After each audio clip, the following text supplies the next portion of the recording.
Le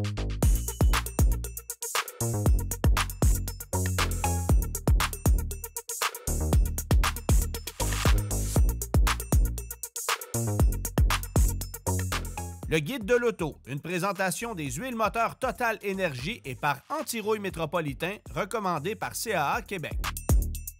Aujourd'hui, on met à l'essai la Toyota Camry hybride. Ouais. On a vu à travers le temps le segment des sous-compacts disparaître graduellement et là, on voit un peu le segment des intermédiaires s'en aller et fondre comme neige au soleil. Ouais. Pourquoi est-ce qu'on s'attarde à la Toyota Camry hybride aujourd'hui? Bien, en fait, la Camry est renouvelée. C'est la plus populaire de son segment. C'est vrai aux États-Unis, mais aussi au Canada. Et contrairement au segment des voitures sous-compactes qui ne se vendaient plus aux États-Unis, c'est tout le contraire avec les berlines intermédiaires. Chez nous, ce sont les voitures compactes qui ont encore la cote, par exemple la Corolla, alors qu'aux États-Unis, on vend plus de berlines intermédiaires. C'est une voiture extrêmement populaire, la Camry aux États-Unis. En fait, c'est la voiture la plus populaire. Il y a des VUS qui se vendent beaucoup plus, mais du côté des voitures, c'est la Camry qui se vend le plus. Et c'est encore une fois la raison pour laquelle on continue de l'avoir chez nous. S'il n'y avait pas de vente américaine, vous pouvez être certain que les voitures intermédiaires seraient complètement disparues de la carte. Il en reste quelques-unes sur le marché. La Camry, c'est la plus populaire. Et la raison pour laquelle on la met à l'essai cette semaine, c'est que pour la première fois, on combine deux éléments mécaniques qui, je pense, vont plaire à une clientèle québécoise. Alors, premièrement, motorisation hybride qui est de série et deuxièmement, la possibilité d'un rouage intégral sur la motorisation hybride. Il n'y a aucune autre voiture dans le segment qui propose cette possibilité de combinaison mécanique, mis à part la Prius, et c'est la raison pour laquelle on met la Camry à l'essai cette semaine. Et justement, nous, quelle version on a mis à l'essai? Bon, c'est la version XLE à 4 roues motrices. C'est la plus chère, c'est la plus luxueuse. C'est certainement pas celle qui va se vendre le plus, mais ça permet de découvrir toute la technologie que Toyota a greffée dans cette nouvelle génération de Camry.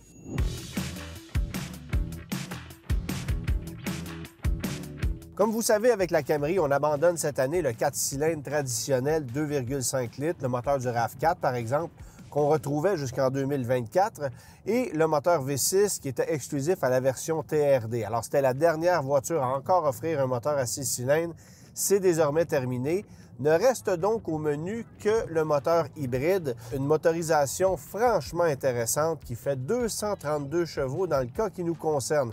Et je dis 232 chevaux parce que si vous optez pour une version à roue motrice avant, ça sera 225 chevaux, mais avec le rouage intégral, on gagne 7 chevaux supplémentaires, conséquence d'un deuxième moteur électrique qui se situe sur l'essieu arrière. Et donc, il y a un partage de puissance qui est un peu différent de ce côté-là. Alors, ça en fait une voiture franchement intéressante qui offre plus de puissance que la majorité des berlines à moteur 4 cylindres conventionnels et qui offre l'avantage du rouage intégral en combinaison avec la motorisation hybride.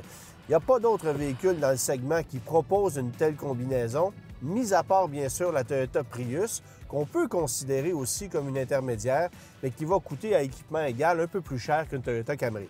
Alors vous allez essentiellement retrouver ici un moteur électrique de 100 kW à l'avant, un second moteur électrique de 30 kW à l'arrière et le moteur 2,5 litres atmosphérique pour une puissance maximale combinée, comme je le disais, à 232 chevaux. Tout ça pour une consommation d'à peine 5 litres au 100. En moyenne combinée, on annonce 5,1 litres au 100 et vous n'aurez aucune misère à atteindre une telle cote. C'est franchement impressionnant ce que cette voiture-là est capable d'offrir comme puissance, comme comportement, comme niveau de confort et de polyvalence, considérant sa consommation de carburant qui est moindre que les autres hybrides dans le segment. Et là, bien évidemment, on peut penser à la Honda Accord qui est uniquement offerte en traction. Également à la Hyundai Sonata qui est disparue du marché canadien en version hybride, mais qui continue d'être commercialisée sur le marché américain. Alors, c'est la meilleure berline intermédiaire si vous cherchez une hybride. Et j'ai envie de vous dire que c'est la meilleure berline intermédiaire, point. Parce que si on regarde la motorisation qu'on retrouve chez la compétition, bien, vous ne retrouverez pas de mécanique aussi puissante et aussi frugale que ce qu'on retrouve ici. Maintenant, un mot sur le comportement routier parce que la Toyota Camry s'est aussi améliorée à ce chapitre. Direction qui est plus ferme, particulièrement si vous optez pour le mode sport, ce que vous n'utiliserez probablement jamais. Mais vous allez avoir une suspension plus intéressante, des freins qui sont plus puissants, une meilleure insonorisation, bref, un plus bel équilibre de conduite, une voiture qui est plus rassurante, qu'on sent plus sécuritaire, et je ne vous parle pas des systèmes d'assistance à la conduite et des éléments de sécurité qui sont très nombreux sur cette voiture-là, mais bien du sentiment qu'on ressent lorsqu'on la conduit. Alors, c'est une voiture qui est certainement plus intéressante que sa devancière, mais je n'ai pas le choix d'admettre que la Honda Accord, sur le plan dynamique, a encore un petit avantage. Une voiture qui n'offre pas malheureusement la possibilité d'un rouage intégral, mais qui est certainement plus dynamique à conduire que la Camry, qui est plus communicative au niveau de sa direction et qui est plus sportive dans son ensemble sans qu'elle ne soit pour autant moins confortable. Alors tout dépend de ce que vous cherchez, mais ici on a l'avantage du rouage intégral pour une consommation qui est encore moindre que ce que propose l'Accord hybride, qui est vendu à prix plus élevé également. Je vous parlais maintenant de la consommation de carburant, 5,1 litres au 100 dans le cas qui nous concerne. On passe à 5,4 avec une version XSE, plus sportive d'approche parce qu'elle a des jantes de 19 pouces, donc plus de résistance au sol. Mais si à l'opposé, vous optez pour une version SE, qui est le modèle d'entrée de gamme à roue motrice avant, bien là, tenez-vous bien, la consommation d'essence est abaissée de 10 par rapport à cette version XLE. C'est donc 4,6 litres au 100 de moyenne combinée que vous obtiendrez comme code de consommation. C'est franchement impressionnant. On a quand même 225 chevaux, on est à bord d'une berline intermédiaire. Alors, c'est du jamais vu dans ce genre de voiture-là et ça prouve à quel point Toyota maîtrise à merveille la technologie hybride.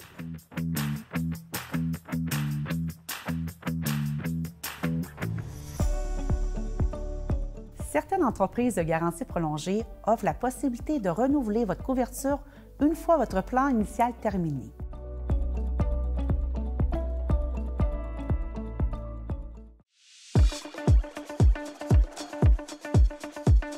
Faut-il toujours choisir la même marque d'huile ou le même atelier? La réponse est simple, le choix vous appartient. L'essentiel est de faire affaire avec un atelier de confiance qui utilise des huiles de qualité et respecte les grades recommandés. L'huile est cruciale pour les performances du moteur, alors n'hésitez pas à demander quelle huile a été utilisée. Si tout fonctionne bien à chaque visite, c'est le signe que vous êtes entre bonnes mains. On l'oublie à force de conduire des VUS, mais une berline comme la Camry, c'est bas, puis ça peut être plus vulnérable dans un cas d'un accident mineur. Si jamais ça arrive, est-ce que c'est préférable de réclamer aux assurances ou non?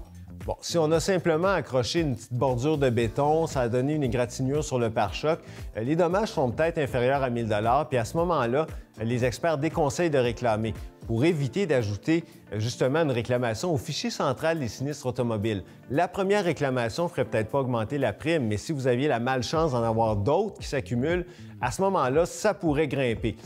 C'est sûr que si on a un accident avec un autre véhicule, un accrochage peut rapidement dépasser ce montant-là, donc ça peut coûter 5 000 $, c'est pas très long. Et puis à ce moment-là, l'autre personne va probablement réclamer. Donc même si vous ne voulez pas le faire, c'est mieux de le déclarer à l'assureur parce que de toute façon, ça va paraître au fichier central et ça pourrait faire augmenter la prime. Donc la meilleure chose à faire, c'est de s'informer auprès d'un expert en sinistre de son assureur pour obtenir un avis éclairé.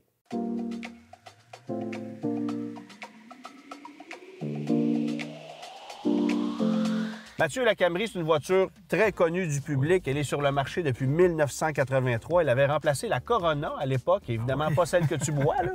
Et c'est une voiture qu'on connaît bien et qui est toujours évolutive lorsque vient le temps de la renouveler. Puis c'est pas une voiture 100% nouvelle, le Toyota s'en cache même pas. C'est une évolution de la précédente génération, mais je trouve qu'à l'intérieur, les changements sont plus drastiques qu'à l'extérieur. Nouvelle planche de bord, des sièges qui ont été redessinés, qui sont plus confortables. C'est la première fois qu'on a une instrumentation 100% numérique dans une Camry d'un bout à l'autre. L'écran qui est plus grand. On a joué un peu d'audace aussi dans le design de la planche de bord, surtout dans cette version XLE où là, tu retrouves des... Je ne saurais comment le décrire, en fait. De la suédine avec des motifs à carreaux à l'intérieur. Bref... Chose certaine, ça va tacher. Ça va être salissant dans ce cas-ci. Mais pour ceux qui veulent avoir quelque chose de plus dynamique, on peut aller vers une version SE, XSE. Ça risque d'être plus populaire que celle-là. Ce modèle-ci, c'est le plus équipé, le plus luxueux. Et essentiellement, on a beaucoup de technologie à bord de cette auto-là. Mais je trouve que l'évolution par rapport à l'ancien modèle au niveau de l'ergonomie, de la présentation de l'habitacle, c'est franchement réussi. Et le bel avantage, c'est que c'est pas trop compliqué à utiliser. Oui. En fait, ce que je te dirais, Mathieu, c'est que le travail de la Camry, c'est de bien servir la clientèle qui s'y intéresse. On va être honnête, une clientèle qui ne rajeunit pas nécessairement. On veut aller chercher une clientèle plus jeune, d'où la raison pour laquelle on met à jour tout l'environnement dans lequel on se trouve. Mais n'empêche, c'est pas une voiture hyper pointue ou technologique qui va t'offrir les derniers gadgets, pas toujours évidents à utiliser. Là. Ici, c'est assez simple. Bien, c'est super simple. Et en anglais, ils disent low expectation, high delivery. C'est-à-dire que les attentes sont basses, mais on livre. Dans ce cas-ci, c'est exactement ça. Mes attentes techno pour une Camry étaient assez basses. Tout fonctionne très bien. Tu l'as dit, une instrumentation totalement numérique, c'est clair, c'est précis, c'est simple. Au niveau du système d'infodivertissement, ça ne peut pas être plus simple que ça. Le bon vieil écran rectangle, la navigation, le divertissement, les appels et les paramètres liés au confort du véhicule. C'est tout. Ouais. Et ça marche bien. Maintenant, tu as un téléphone Android, tu as un téléphone Apple, tu as Android Auto ou encore Apple CarPlay. Et là, tout à coup, boum, tu as un nouvel écosystème qui vient d'améliorer celui qui est déjà là parce que ce sont deux systèmes qu'on connaît bien et qui fonctionnent aussi très bien. Il faut souligner que Toyota a amélioré de façon considérable son système d'exploitation. Il est plus rapide, il est esthétiquement mieux réussi que par le passé. Je trouve aussi que l'information qui est derrière le volant s'est livrée de façon impeccable. Tout est là, c'est facile à utiliser, facile à consulter et on ne s'est pas cassé la tête avec des designs trop originaux, trop complexes. Ah ouais. Tu sais, ça fonctionne. Non, tu as tout à fait raison. Écoute, on a aussi au passage un chargeur par induction, on a des prises USB-C, USB classique, on a un détecteur aussi de fatigue, hein? Puis évidemment, tous les systèmes d'aide à la conduite qu'on retrouve sur la plupart des véhicules.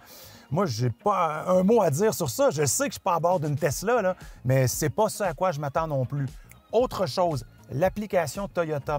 Ils l'ont retravaillé, je crois que c'est en 2023. Souvent, les applications sur les marchés Apple ou encore Android sont super mal notées. Les gens peuvent avoir des difficultés. Essayez-la. Peut-être que ça va être quelque chose que vous allez trouver intéressant. Vous pouvez parfois démarrer le véhicule à distance, avoir des informations sur le véhicule, verrouiller, baisser les fenêtres, tout dépendant de l'application, de votre téléphone et du type de véhicule et du modèle que vous avez. Il y a des trucs qui peuvent être fort intéressants à voir. On peut le géolocaliser aussi. C'est ce que j'allais dire, ne serait-ce que pour géolocaliser le véhicule. Fait que bref, j'avais pas d'attente. Je suis pas déçu, je suis pas décoiffé par un soufflement technologique nouveau genre, mais tout fonctionne bien. J'aimerais ça en terminant que tu ailles t'asseoir à l'arrière. Pourquoi dans ce véhicule spécifiquement? Bien parce qu'il y a beaucoup d'utilisateurs de Camry qui, pour la première fois, prennent place à l'arrière d'une Camry et non pas au volant. Tu as compris que le marché du taxi pour la Camry est quand même assez important.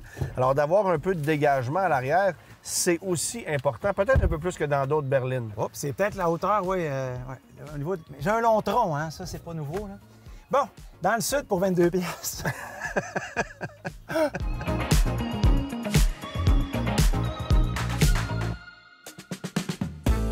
Un accident est-il inscrit au dossier du conducteur s'il n'est pas responsable?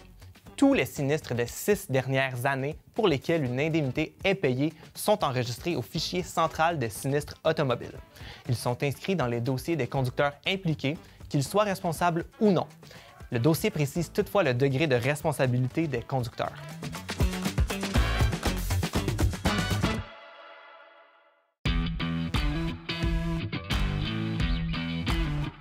La Toyota Camry, on peut presque la qualifier de survivante parce qu'elle appartient à une catégorie où les concurrentes sont de moins en moins nombreuses. On a eu l'abandon de la Sonata ainsi que plusieurs autres modèles au cours des derniers mois, des dernières années. Donc, la Toyota Camry, ça demeure une des valeurs sûres de ce créneau. C'est une voiture qui est fiable, qui a une bonne valeur de revente. Et pour 2025, on a droit à un nouveau modèle avec refonte de carrosserie, de l'habitacle et surtout maintenant, l'adoption de la motorisation hybride, que ce soit en version à 2 roues motrices à traction ou encore à rouage intégral, qui est le modèle que nous avons essayé. Bon, évidemment, dans le cas de cette configuration-là, c'est très semblable à celle de la Prius, c'est-à-dire qu'à l'arrière, c'est un moteur électrique que l'on retrouve pour entraîner ce train de roues. Dans le cas de la Prius, évidemment, c'est un moteur de 2 litres. Dans le cas de la Camry, c'est un moteur de 2,5 litres. Ça nous donne une excellente consommation de carburant. J'ai obtenu une moyenne observée de 5,6 litres au 100 km, ce qui est vraiment très bon si on tient compte de la taille de cette voiture, de son habitabilité aussi et de son grand niveau de confort. Pour ce qui est des points faibles, c'est pas une voiture avec laquelle on fait véritablement le plein de sensations au volant. C'est pas une voiture qui est engageante à conduire. C'est plutôt une voiture pour les esprits plus cartésiens. Si vous voulez une voiture fiable, confortable, qui a une bonne valeur de revente, c'est une voiture qui va faire le travail. On peut déplorer le fait que le prix des versions les plus équipées est véritablement très élevé, ce qui rend ces modèles-là un peu moins attrayants que l'ensemble de la gamme. Aussi, le volume du coffre est le plus petit des véhicules de ce créneau. Mais tout de même, la Camry, ça reste une valeur sûre de cette catégorie et l'adoption de la motorisation hybride la rend encore plus efficace en consommation.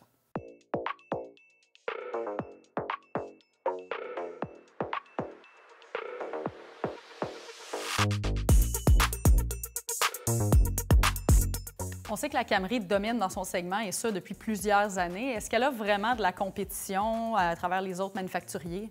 On pourrait penser que la Honda Accord, c'est sa principale rivale, surtout avec l'arrivée de motorisation hybride. C'est une voiture qui est vraiment convaincante, mais l'absence de rouage intégral et le fait que le constructeur ne la pousse pas réellement non plus, ça fait en sorte qu'on n'en vend que très peu par rapport à la Camry. C'est à peine 25 du nombre d'unités que Toyota va vendre avec sa Camry. Évidemment, la plus grosse menace de la Camry, c'est la Prius qui se trouve un peu dans le même segment, qui propose cet avantage d'être disponible avec de l'hybride rechargeable, sinon avec un rouage intégral de série. Mais dans les faits, c'est que tant qu'on vend un produit chez Toyota, on est content. Alors, c'est pas une rivale directe, c'est plutôt une alliée. Et le reste du segment est composé cette année, comme je le disais, de l'Accord, de la Hyundai Sonata, on vend ça au compte-gouttes, sinon de la Nissan Altima qui vit sur du temps emprunté. Et c'est tout. Il n'y a plus de compétition dans le segment. Alors, la Camry a littéralement le champ libre. Et je pense que c'est une opportunité pour Toyota de pouvoir aller chercher des parts de marché supplémentaires avec un produit qui répond plus que jamais aux besoins et aux désirs de la clientèle qui cherche encore une voiture intermédiaire. Antoine, le prix de la gamme se situe entre 37 180 et 47 830. On a mis à l'essai le modèle le plus dispendieux. C'est assez cher pour une Camry. Est-ce que ça en vaut vraiment la peine? Effectivement que c'est cher et c'est pas la version qui va être la plus vendue forcément. Bon, d'abord, elle a un look très classique. La XLE s'adresse peut-être à une clientèle un peu plus traditionnelle, plus âgée. Et je te dirais que rendu là, on est proche d'une Lexus, on est proche d'une Toyota Crown aussi, alors il y a plus de choix. Pour moi, la version la plus intéressante, c'est le modèle SE Groupe Amélioré avec rouage intégral. C'est l'entrée de gamme pour obtenir le rouage intégral. On a une voiture dont le comportement routier est très intéressant. Le rapport équipement-prix est le plus agressif dans toute la gamme Camry. Et il faut comprendre que si l'échelle de prix est beaucoup plus haute que celle du modèle antérieur, c'est parce qu'on a éliminé les modèles d'entrée de gamme qu'on a conservés sur le marché américain, mais qui de toute façon ne se vendaient pas chez nous, parce qu'au fil des dernières années, ce qu'on s'est rendu compte, c'est que la clientèle qui s'intéresse à la Camry prenait d'emblée un modèle SE ou allait carrément vers l'hybride. Mais là, évidemment qu'avec le rouage intégral, la question ne se posera pas. On va se lancer massivement sur le modèle qui propose la combinaison d'un groupe d'équipements raisonnable avec rouage intégral. Justement, dans le guide, on donne des exemples de mensualité en location et en financement. On voit que le taux d'intérêt est pas mal autour de 8 Toyota donne pas beaucoup d'incitatifs sur la Camry. Oui, Toyota est très indépendant avec la Camry. C'est le truc que je déplore personnellement parce que lorsqu'on veut se procurer cette voiture-là, on se présente chez le concessionnaire et on peut se faire dire qu'on va patienter 6, 7, 8 mois pour en obtenir une, ce qui est déplorable parce qu'évidemment, sur le marché américain, vous l'avez de façon quasi instantanée. Alors, on voit que ce n'est pas le produit que Toyota veut pousser massivement. On est beaucoup plus intéressé à vendre des RAV4 qui sont fabriqués chez nous au Canada, par exemple, et c'est pour ça qu'on a des taux de financement de location qui ne sont que peu compétitifs. De toute façon, on n'a pas de compétition réellement. Alors, c'est aussi la raison pour laquelle on se permet d'être un peu indépendant. C'est dommage pour le consommateur, mais c'est une voiture qui coûte peut-être un peu plus cher que la moyenne en raison des taux qui sont très élevés. Donc, même si c'est un produit qui n'est pas aussi à la mode qu'il était avant, est-ce que tu recommanderais la Camry? C'est vrai que c'est plus aussi à la mode une Camry qu'à une certaine époque. Il y a eu des versions 5 portes, il y a eu des familiales, il y a eu des coupés sport de la Camry. Il fut une époque où c'était un des produits les plus vendus chez Toyota et c'est clair que c'est plus le cas aujourd'hui, chez nous du moins. Parce qu'aux États-Unis, on en vend à peu près 300 000 par année et au Canada, si on en vend 10 000, c'est beau. Donc le ratio de 30 pour 1 est disproportionné par rapport à ce que ça devrait être normalement. Mais la Camry, c'est une voiture exceptionnelle en termes de coût de revient et de fiabilité.